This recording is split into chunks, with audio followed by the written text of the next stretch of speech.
Hi, this is Jason Daniels with RE/MAX Millennium, broker owner. Hey, I wanted to talk to you today about open house and a lot of questions we get from agents. I've heard this from agents from all over the country.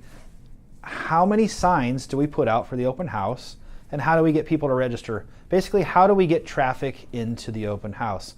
So I'll answer those two questions, and there's a couple other components that might help as well. But typically, we put out anywhere from 20 to 30 signs when we do an open house. And we found the key is if you can find a shopping center with a grocery store kind of as the hub, if you can get signs all the way from the grocery center or a superstore center to your listing, you're going to almost double your traffic. So it takes a lot of signs. So we have some of the metal A-frame signs, but we have some of the corrugated plastic signs. Here in Colorado, it's a little tough in the wintertime because sometimes they won't stick in the ground, so it's tough. But they're more affordable than paying $40, $50, $60 for each sign. And just know, some of them are going to disappear. They're going to get hit by a car, or your kids might take them. But it's just part of your budget in doing an open house, because if you pick up just one buyer, that's going to pay for all your signage for a long time.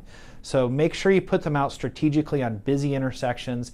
And what I also find that helps is when you put multiple signs before a turn at a major intersection, so people cannot miss it. I'm sure you've seen them around town, not just mine, other realtors that have success in open houses.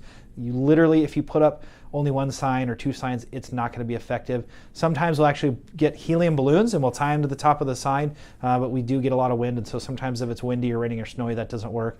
So that's going to drive a lot of your traffic is just from your signs.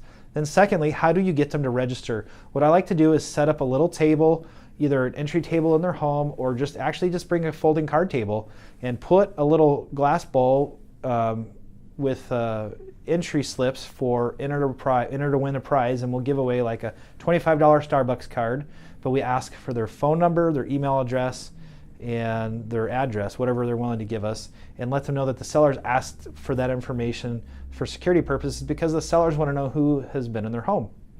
Also, it might make sense to team up with a lender to help you monitor that booth, or another associate if you have a team, or team up with someone else in your office. So someone can be working the booth registering people while other people are walking around the house. They can make sure that everyone's acting appropriately. Again, you're holding an open house, so you don't know who's going to be there.